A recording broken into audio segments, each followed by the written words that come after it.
Gracias, Henry. Buenas noches a todos. Gracias por estar aquí en medio del fútbol, que se dé un tiempo para ver estas cosas. Un gusto verles a toditos.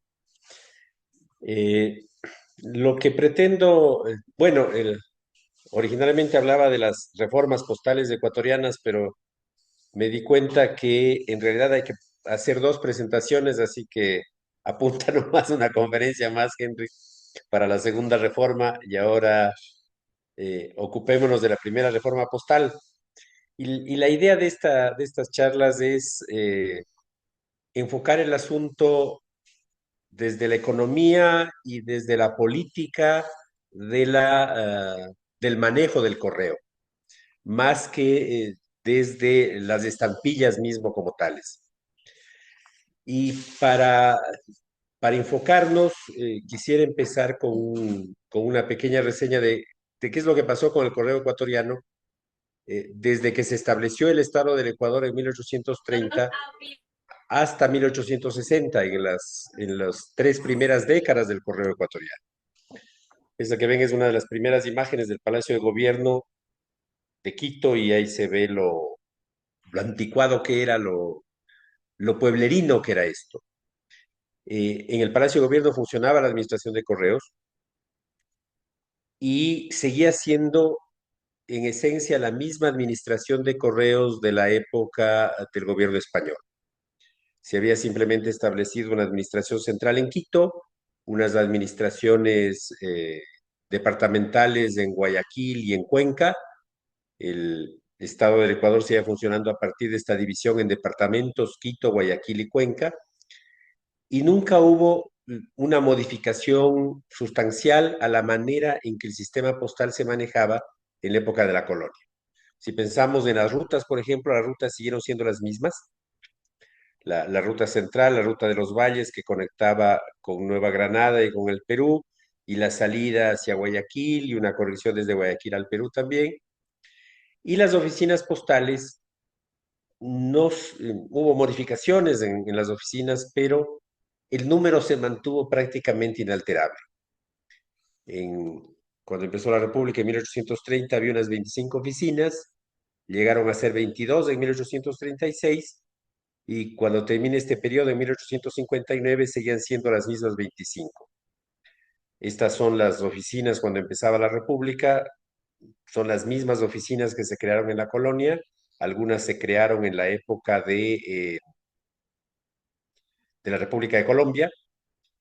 Esta oficina desapareció antes de 1830, la de Carondelet en Esmeraldas, había básicamente 25 oficinas, y eliminamos esta. En 1836 tenemos el primer informe sobre oficinas postales en el Ecuador y habían desaparecido ya tres, cuatro, cinco, seis oficinas. Se habían creado dos, Achupallas y Cariamanga, y había únicamente 22 estafetas. Y con algunos cambios, se mantuvieron eliminadas algunas, se reactivaron otras, se creó la de Montecristi. Al final del periodo volvimos a tener 25 oficinas. Entonces, el servicio se mantenía absolutamente igual y como dije, este señor Vidal Alvarado, que fue director general de Correos de los años 50 durante dos ocasiones, hablaba constantemente de la necesidad de dictar una ley de correos que actualice el funcionamiento del sistema postal, porque lo que seguía funcionando eran las ordenanzas españolas, ya no había ejemplares de esas ordenanzas, los funcionarios postales hacían lo que se les ocurría, se iba inventando una serie de procedimientos, no había una base normativa para eso, pero nunca llegó a expedirse esta ley de correos y se siguió manejando bajo el esquema de las ordenanzas españolas modificadas por la práctica de las oficinas ecuatorianas. Eso es lo que tiene que ver con el servicio postal, pero empecé este análisis con las tres primeras décadas porque al fin de esas tres primeras décadas se da un parteaguas en la historia ecuatoriana, a partir de un momento especialmente complejo en el que el país prácticamente estuvo a punto de desaparecer. Muchos historiadores dicen que 1859 fue el año terrible y empezó con la activación, que después duraría más de 100 años, del conflicto con el Perú, para pagar la deuda de la independencia con los ingleses. el gobierno ecuatoriano decidió adjudicar una serie de tierras a los acreedores ingleses a partir de estos bonos que vemos aquí, y parte de esas tierras estaban en la cuenca amazónica en zonas que el Perú reclamaba como propias. Ante esto, el gobierno peruano protestó, mandó a Quito un enviado especial, Juan Celestino Cavero. Parece que la actuación de Cavero no fue muy tinosa y lo que logró es activar más el conflicto. Los historiadores peruanos eh, dicen que fue así, que se le fue la mano en el asunto, y esto llevó a una ruptura de relaciones de 1858. Y a partir de esa ruptura de relaciones, el gobierno peruano, en ese momento presidido por el mariscal Castilla, el 4 de noviembre del 58 empezó el bloqueo de los puertos ecuatorianos con una flota comandada por el contraalmirante Ignacio Mariátegui. Ah, el presidente del Ecuador, el general Robles, se trasladó a Guayaquil, trasladó la capital a Guayaquil para enfrentar este problema, y mientras esto ocurría, un terremoto destruyó, no digamos destruyó Quito, pero afectó severamente a Quito. Grandes edificaciones fueron eh, destruidas, desaparecieron los archivos de la Casa de la Moneda, se perdieron las instalaciones de la Casa de la Moneda, muchas iglesias perdieron sus torres, se resquebrajaron los muros, etcétera, etcétera.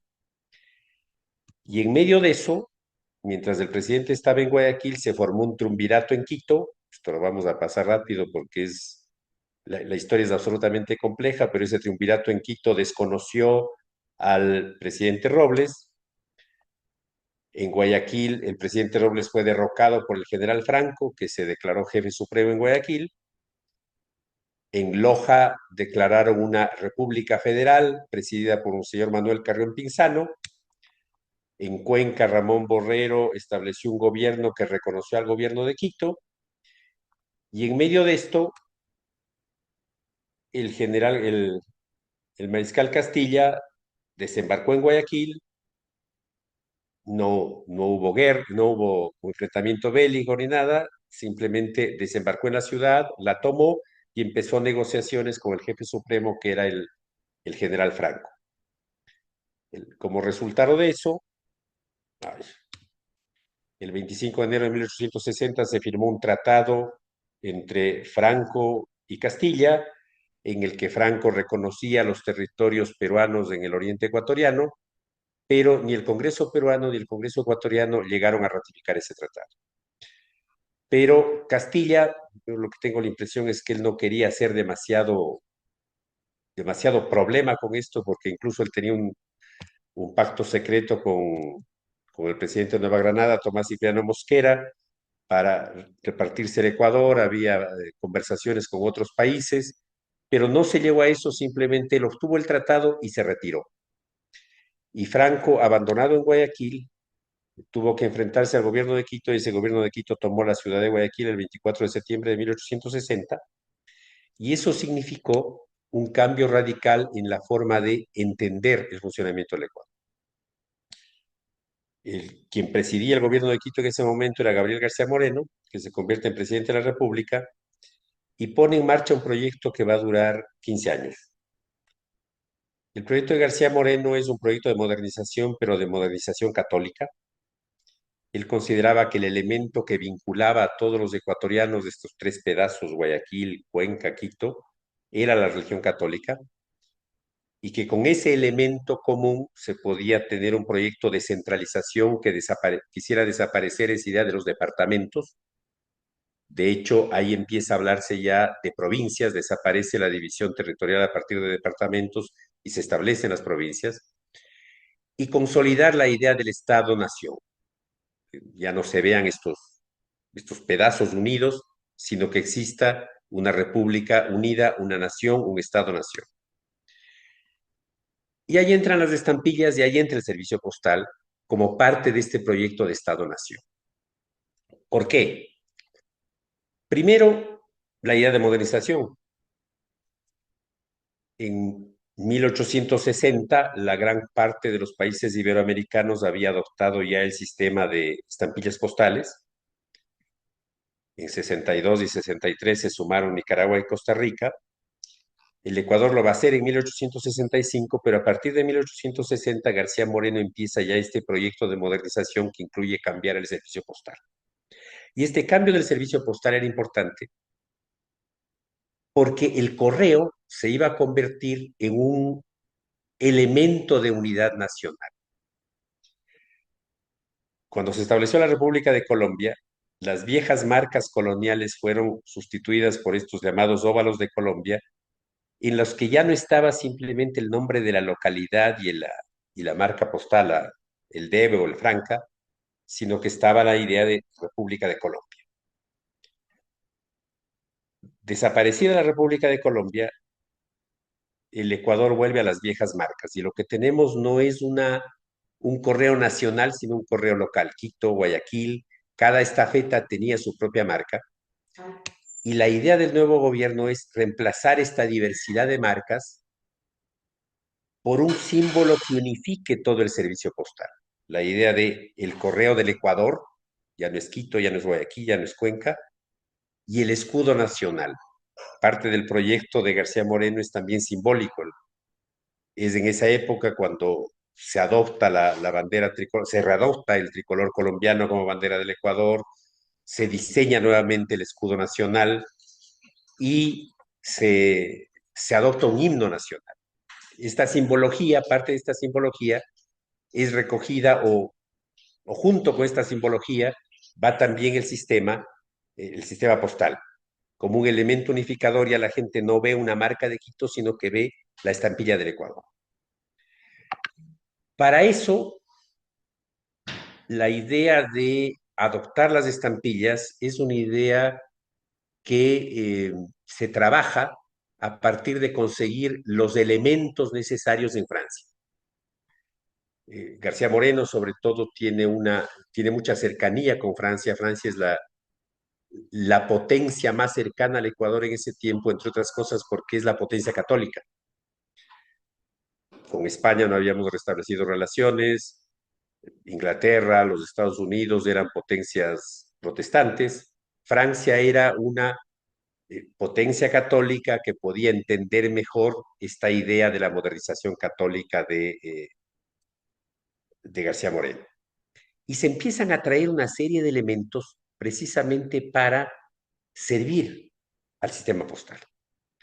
Melvin Hoyos ubicó en algún momento esta factura de la casa del señor Eduardo Pudavigne, supongo que así se pronunciará, que importa para el correo ecuatoriano una serie de elementos, una caja de sellos con fechas, un sello PP, un sello Franca, un sello de certificación, un sello de oficio, tinta, etcétera, y que empiezan, esto ocurre en 1863, y que empiezan ya a ser utilizados por el correo en la ciudad de Guayaquil.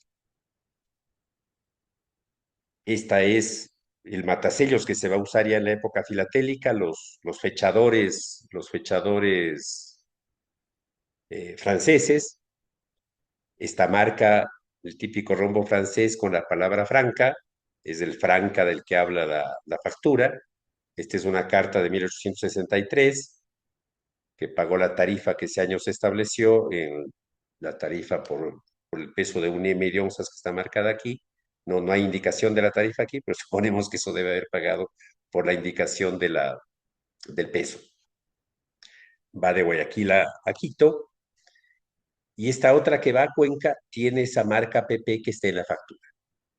Al parecer vinieron como muestra, como compra, una serie de marcas francesas que empezaron a ser usadas por el correo ecuatoriano. Teníamos también el rombo de puntos o este rombo que son los numerales franceses. Es una de las marcas clásicas de la primera emisión ecuatoriana, el 3154, que debe haber venido acá como muestra o no sé, pero era dentro de los numeradores franceses, era la marca que correspondía a la ciudad de Rixheim en Alsacia, que fue tomada por los alemanes en la guerra franco-prusiana y después pasó pasó a poder del Imperio Alemán. Esta marca hay uno o dos usos en Guayaquil y después es una marca que se usa exclusivamente en Quito. El presidente encargado, en ese tiempo, cuando el presidente salía de la ciudad de Quito, tenía que encargarle el poder ejecutivo a alguien y García Moreno era un presidente que andaba recorriendo el país por todo lado y el que se quedaba a cargo del poder ejecutivo era don Rafael Carvajal. Aquí ven el texto en el cual Rafael Carvajal solicita al Congreso que apruebe la compra de estampillas, dice, creemos que hay que establecer las franquicias por medio de estampillas y para este efecto hemos averiguado en Francia y enviamos los documentos en el que se muestra que necesitamos 2.970 pesos para mandar a romper planchas de estampillas en Francia y comprar las estampillas. El proyecto inicial era, y el Congreso lo aprueba así, ordenar una compra de estampillas en Francia. Se autoriza al Poder Ejecutivo que invierta 2.970 pesos en mandar romper 3 planchas en Europa para imprimir y engomar 1.500.000 estampillas.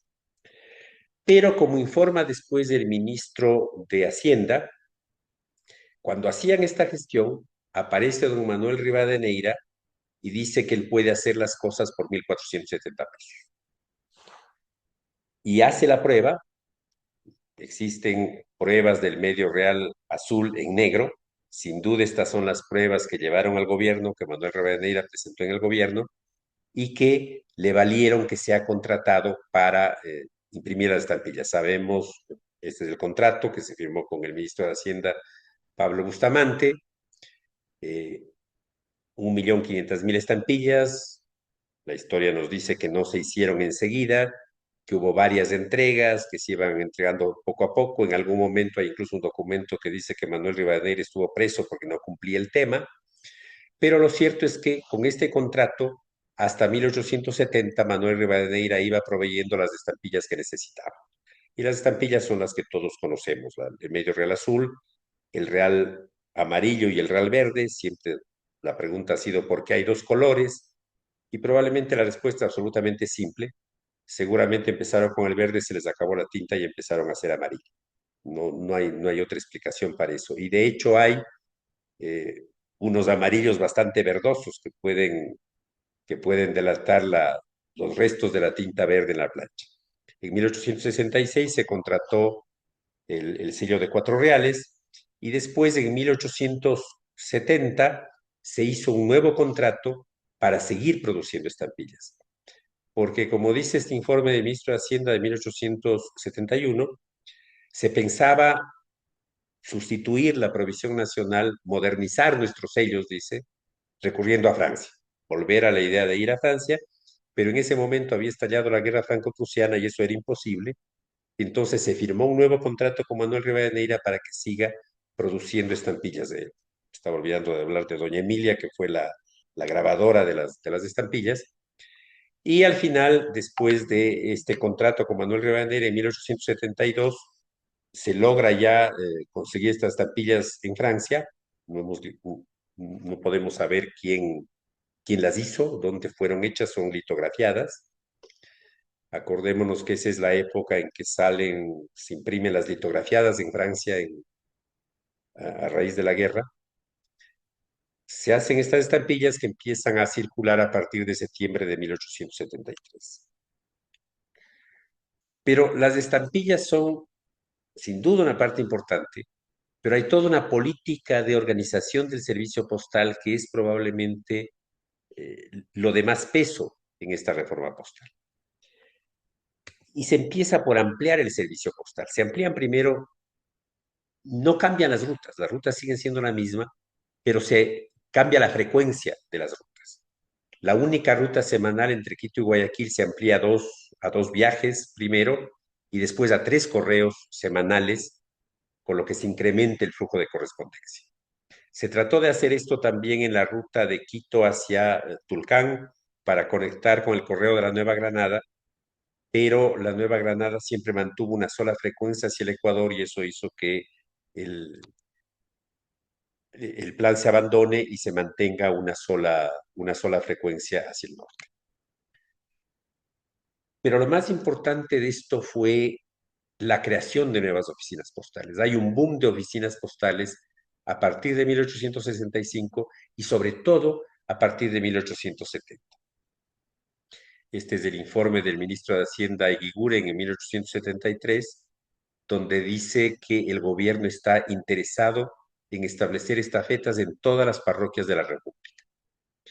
Se envían pedidos a los gobernadores que digan dónde se necesitan estafetas, se ordena establecer nuevas estafetas postales, incluso hay un episodio de necedad del presidente García Moreno. Lo que ven aquí son las actuales poblaciones de La Tola y Río Verde en Esmeraldas. Vean el tamaño de esas poblaciones ahora.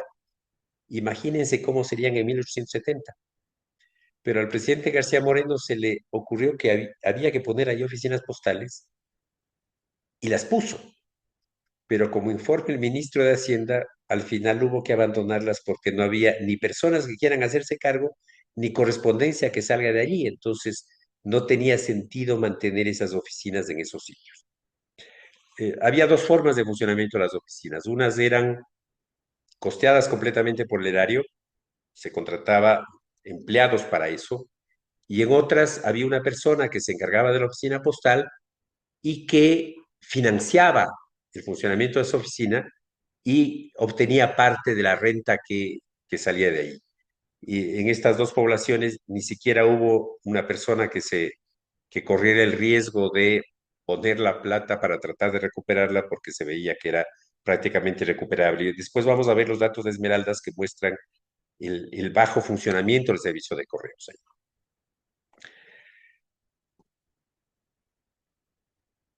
Este cuadro nos muestra el crecimiento real de las oficinas postales. Habíamos visto que hasta 1859 siguieron funcionando 25 oficinas, pero desde que se hace cargo García Moreno empieza un crecimiento absoluto a las oficinas postales. 29 en el 62, 43 en el 64 y 67 en el 73. Se prácticamente triplican, más que se duplica el número de oficinas postales y el servicio postal se extiende. Otra preocupación en el correo hacia el exterior. En esta época, García Moreno firma convenios postales con Gran Bretaña, Perú, Bolivia y creo que es de esta época también el de Chile. Pero hay una preocupación por tener esos convenios para establecer zonas postales comunes. Pero el fundamental aquí es el contrato con la Pacific Steam.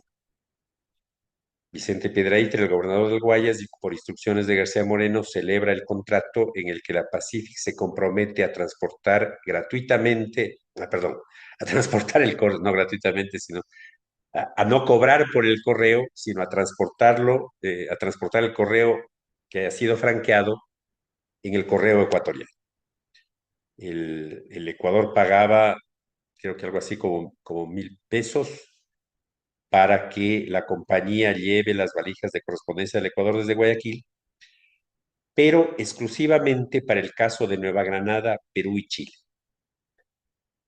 Para estos puertos funcionaba el franqueo ecuatoriano, entre otras cosas porque había también convenios postales con estas repúblicas, y para el resto de países la compañía era la que podía cobrar y transportar la correspondencia. Lo que pasaba era esto, ¿cierto? La correspondencia que iba fuera de estos países del Pacífico pagaba, en este caso, el servicio consular británico, era transportado por los barcos de la Pacific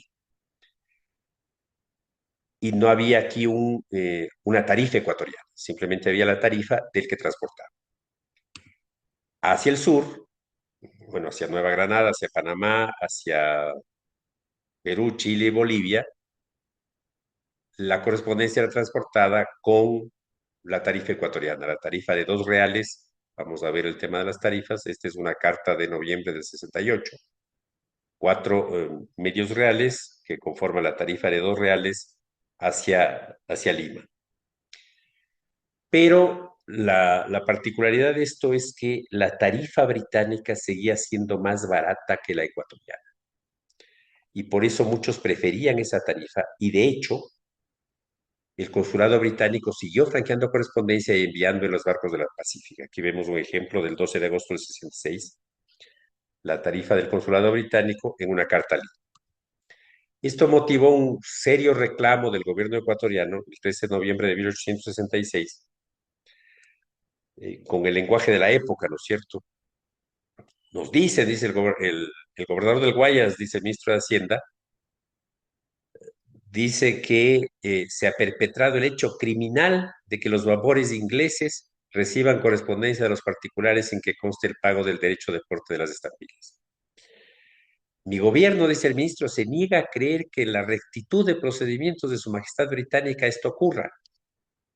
Pero hay aquí una amenaza velada de que eh, hay que dar instrucciones al cónsul, que estos actos tienen que ser reprobados, porque si no va a haber ahí una seria responsabilidad por el gobierno ecuatoriano. Y con el paso del tiempo se logra que el tema se regularice, pero de todas maneras creo que es Leo Harris el que dice que la mayor parte de la correspondencia consular británica con estampillas sale de Guayaquil precisamente porque era más barata en Guayaquil, en los otros países, según él, no era así. Todo esto va unido a un cambio de las tarifas. Las tarifas seguían siendo, al inicio de la República, las mismas que estableció Pando a fines del siglo XVIII. Hubo un pequeño momento entre 1826 y 1830 en que la República de Colombia estableció una nueva tarifa, esa se utilizó en el Ecuador, pero cuando se separó el Estado del Ecuador de Colombia, retomó la tarifa española, que era la típica tarifa basada en distancia y peso. Estas son las cartas simples entre las poblaciones que se ven aquí, según la tarifa de 1830. En 1855 hubo un cambio de tarifas que significó reducirlas a la mitad.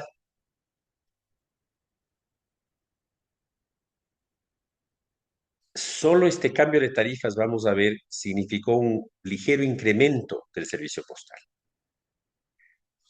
Pero para tener una idea de estas tarifas, tenemos aquí una carta de Quito a Cuenca, costaba R$ 2, R$ 1 a partir de 1855, y de Quito a Guayaquil, R$ 3, aquí estoy mal, sí, bajó a R$ 1 en 1855.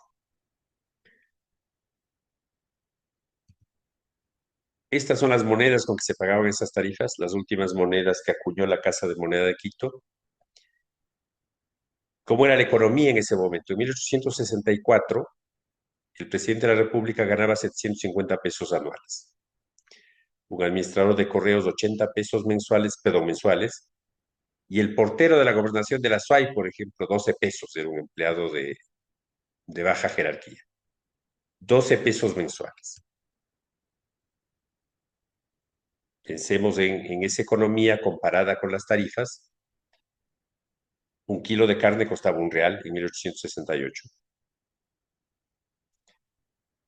El calzado entre R$ 2 de 5 pesos, una vaca 20 a 30 pesos. García Moreno lo que hace es unificar las tarifas a partir del peso y establece unas tarifas para el correo interno y otras para el correo marítimo, entrante y saliente. No tenemos datos sobre el entrante, lo que hay unas constantes quejas de los ministros de Hacienda en el sentido de que los barcos llegan y no hacen pasar la correspondencia por el correo y muchas veces entregan directamente al destinatario sin que el Estado cobre la tarifa de entrada. Pero la tarifa de salida, hay suficientes documentos que muestran que esta era efectivamente la tarifa que se cobraba. Esto significa una sustancial rebaja en las tarifas. Si pensamos en una carta simple de medio real, antes se cobraba R$ 1 entre Quito y Cuenca y R$ 1 entre Quito y Guayaquil. y esto baja a ser medio real. Aquí tenemos algunos ejemplos. Esta es una carta anterior a 1855, 15 de diciembre de 1840, eh, Guayaquil a Quito, la tarifa era de 3 reales. Ya con estampillas, la tarifa es de medio real por el mismo recorrido. Tulcán, una tarifa de real y medio de Quito a Tulcán, y con estampillas medio real de Quito a Tulcán.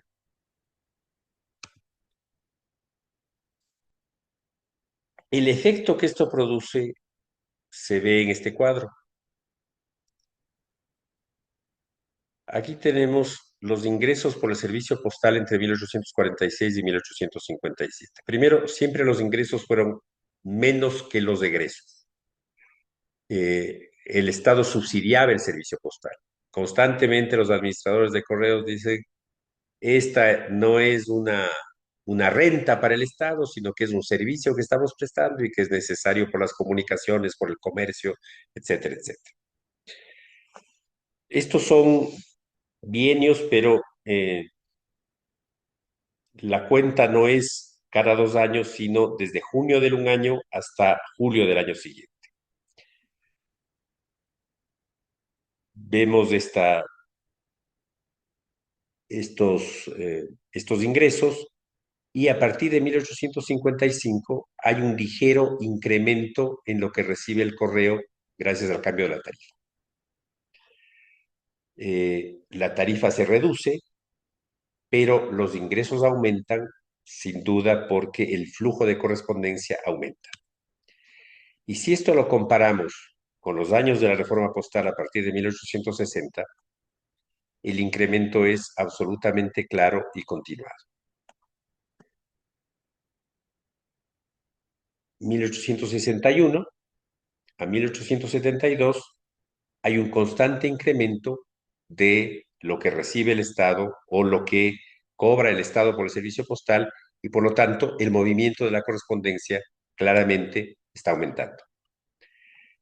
Y si juntamos los dos cuadros que hemos visto, aquí está con claridad la subida después de la primera reducción de la tarifa.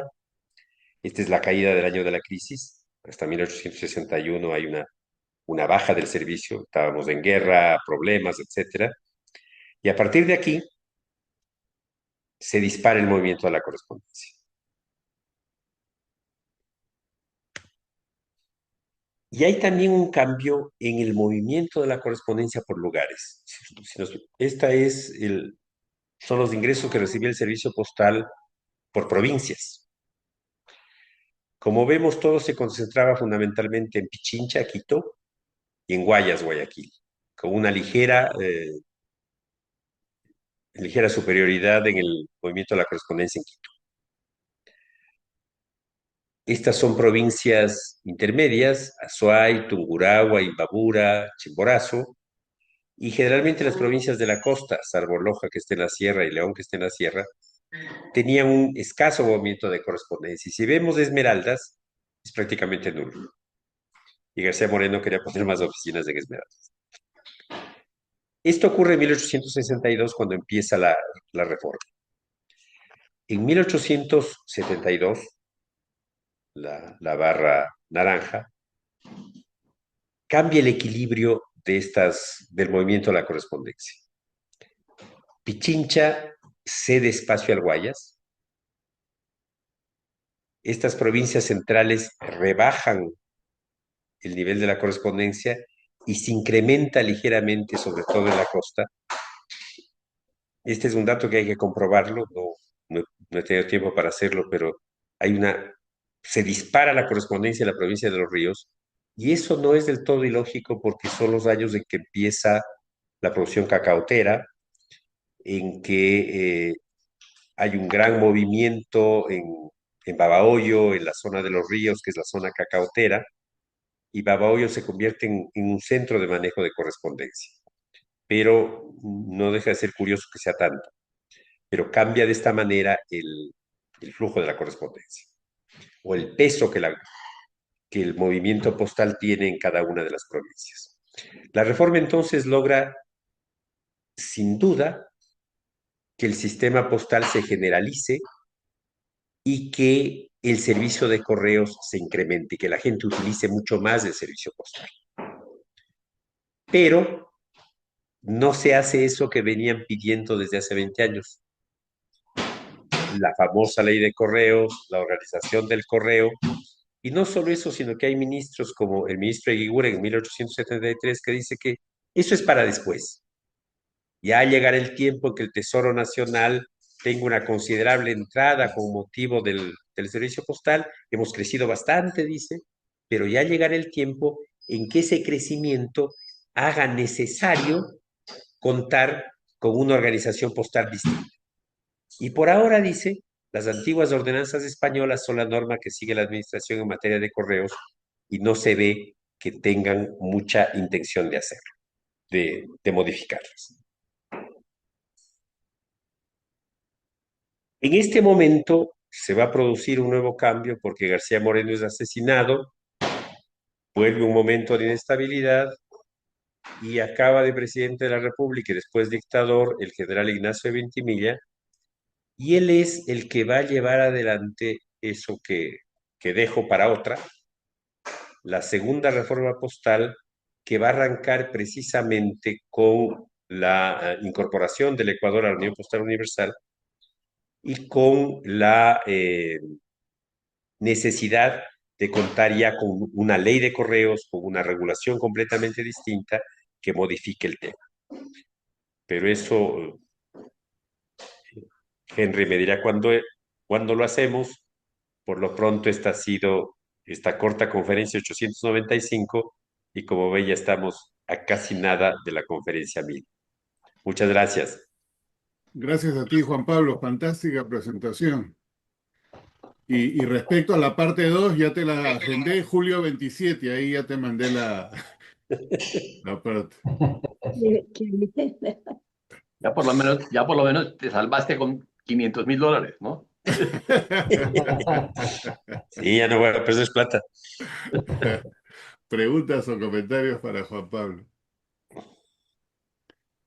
Yo tengo una curiosidad histórica. Mencionaste el año 1859, que fue un año catastrófico para el Perú.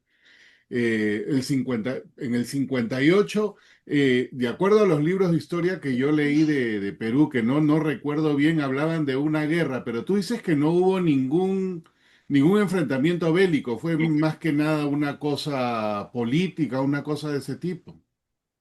Bloquearon Guayaquil, bloquearon la costa. Sí, eh, Castilla se presentó ante Guayaquil y el general Franco, venga nomás, pasemos, conversemos, porque seguramente nos sacaban la madre. Pues, sí, entonces era sí, más fácil ponerse a conversar que echar bala como defenderse. el que te iba. Sí, no, pero gracias por eso, porque muchas veces, y esto sucede creo en todas partes, a veces la historia tiene dos partes, ¿no? O sea, depende de quién la cuente. Entonces creo que esa parte aquí en el sur la han glorificado un poquito de más, pero gracias por esa confirmación. No, es eso, no necesitaban más bien, bueno, esto habría que profundizarlo, pero yo tengo la impresión después de volver a ver estas cosas que Castilla pudo hacer lo que hubiera querido, Sí, porque bueno, el Estado del Ecuador en ese momento estaba hecho trizas. sí, Y creo que llegó, consiguió lo que quería, el reconocimiento de sus territorios, que al final ninguno de los congresos aceptó. Creo que él tenía oposición allá. El Congreso dijo que lo había obtenido a la fuerza, que no sé qué. Entonces ahí quedó la cosa, pero no fue a mayores. sí, sí, no fue Pudo, mal. pudo ser peor. Perfecto. Gracias por esa aclaración, es bien importante para mí. Ahí Rafael está con la mano en alto. Interesantísimo, Juan Pablo. Aprendí mucho y interesante que la primera emisión lo hicieron en Ecuador y no fue a Francia. O sea, que tienen ese sentido de que se hizo en el país. Quería hacer solamente ¿cómo se dice? Añadir que cuando Cuba en el 55, los sellos de Cuba y Puerto Rico eran los mismos en ese tiempo. Cuba y Puerto Rico tuvieron los primeros sellos postales en ese año. Sí, sí, sí. Que tiene solamente decía Cuba. Yo soy para Tienes añadir razón. eso. No, mucha gente no se acuerda de eso. Nadie se Sí. acuerda de Puerto Rico. Es una venganza porque dijiste soccer y porque no Exactamente, entiendes el ya está offside. ahí. No, pero muy buena, muy buena. Pero No, no antes de quiero ver la pasárselo hora. a Henry, voy a hacer ese cambio. No te preocupes, era solo para que sepa que mucha gente sabe en el 55, Cuba y Puerto Rico hasta el 73 usaron los mismos sellos. Eh, Gracias. A vos. Ujú. Mauricio. Juan Pablo, muy interesante como siempre. Me llamó mucho la atención esto que pusiste de esos poblados pequeñitos que aún al día de hoy son pequeñitos y que el presidente quería tener una agencia postal. ¿Se sabe cuánto era el gasto? Porque no es un costo, es un gasto. ¿Cuánto es el gasto que generaban estas oficinas? ¿Está documentado? Sí, sí, sí, Ninguno. sepa. Ok. Ninguno porque lo que dice el ministro es no llegaron a funcionar. Hubo que Ah, cerrar ya. porque no hubo manera de hacerles funcionar. Y todos los informes desde Esmeraldas, en algunos años ni siquiera mandan informe y no he Ujú. encontrado ningún informe en donde se haya recaudado más de 2 o 4 pesos en Esmeraldas, en toda la provincia por el servicio postal. Y de hecho, gran parte de las piezas de Esmeraldas Ujú, antes de las estampillas, en el periodo prefilatélico, son ujú. correo oficial, correo de oficio. Ya. Pasa que García Moreno era un tipo bien especial, controlaba todo. Ujú. Alguna vez me puse a leer las cartas de García Moreno y tenía cosas como, gobernador de la SUAY, oiga, señor gobernador, me acaban de decir que en la esquina de tales calles Ujú. hay unos borrachos que están perturbando la tranquilidad de las señoritas no sé cuántos, ponga cárcel en el asunto. Llegaba a eso, entonces estaba preocupado de todo. Lo que también me llama la atención es que, o sea, no había necesidad, por lo visto, de correspondencia, o sea, el comercio, cómo hacía para intercambiar, o sea, hacer pedidos con la gente ahí, cómo se comunicaba si no había agencia postal o qué hacían, a través de un propio o qué. Es que todo se hacía por la vía de Esmeraldas. La capital era Esmeraldas, estas eran unas ciudades pequeñas hacia el Ujú. norte que no tenían correo propio Ah, ya. y Esmeraldas era el centro. Supongo que cualquier tema comercial o cosa que Ujú. tampoco había mucho en ese Sí. tiempo, se iba por ahí. De Ah, hecho, ya. la correspondencia hay una carta con un medio real azul que va de Esmeraldas a Guayaquil y de Guayaquil sube aquí. Ujú. Mm. Interesante. Gracias. A ti. ¿Alguna otra pregunta o comentario para Juan Pablo? Sí, una preguntita. Se me perdió mi imagen, pero no importa, Henry. Gracias. Juan Pablo, estoy aquí con mi álbum de estampillas. Yo estoy viendo la primera edición de estampillas del Ecuador. Bueno, tenemos desde hecho por la familia Rivadeneira, ¿no? Que Sí. comenzó en el año de 1865 hasta 1872, pero luego, curiosamente, en 1881 ya vienen las nuevas estampillas, ya no hechas por la familia Rivadeneira. Yo creo que me salgo un poco del tema. Pues bueno, la pregunta es esta.